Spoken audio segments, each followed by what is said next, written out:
Hello everyone and welcome to another review. Today we're going to go ahead and review a fragrance that was released back in 2012. It is from the house of Dolce & Gabbana. We're talking about Dolce & Gabbana's light blue Living Stromboli.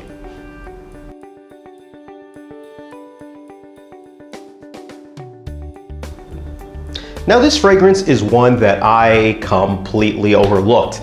Now when I heard of it, I was like, it sounds like an interesting fragrance, but I really thought that you were probably going to get something that was going to smell exactly like Dolce & Gabbana's light blue. Light blue was a good fragrance, but it to me kind of just went in the realm of your traditional citrus type of a scent. And so I really wasn't interested in getting my hands on this flanker for the fragrance light blue. Enter in, I ended up getting this sent to me from MaxAroma, and I was like, okay, let's go ahead and give it a shot. And I have to say, I was blown away, and two, reminded just how actual wrong I was with this scent.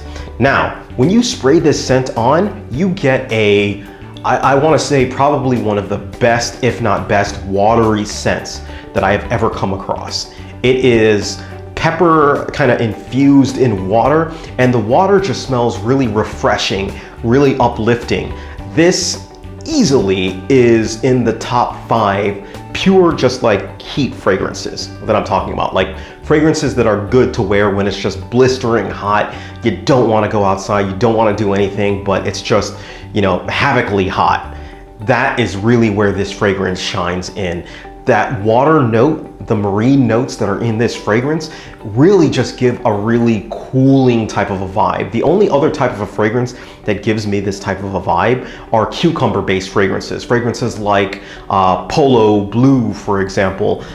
There was another fragrance that kind of did the same thing, but this has a very nice cooling effect. Even outside of mint fragrances, has a very nice cooling effect, and I have to say, I really appreciate it. And the spices that are kind of added into the water, and it just remains a watery fragrance throughout, just kind of enhance the feel to it.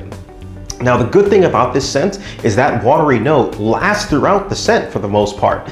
It starts to go away and you start to get a little bit more of an ambery vibe towards the end of the fragrance.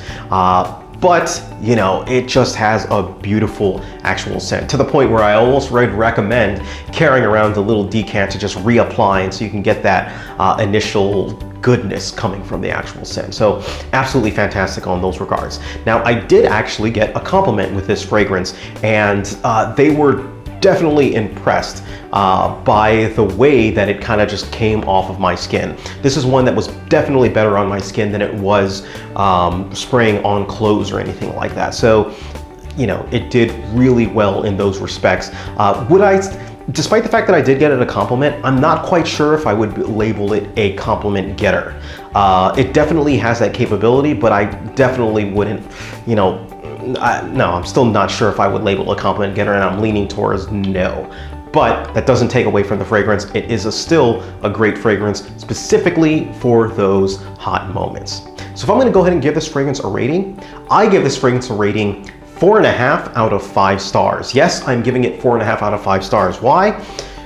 Well, at this point, I have the benefit of, you know, not having touched the thing for like 6 years before I actually got my review on it. So the price on this is right at this point. If you look around, you'll definitely find some good deals for it.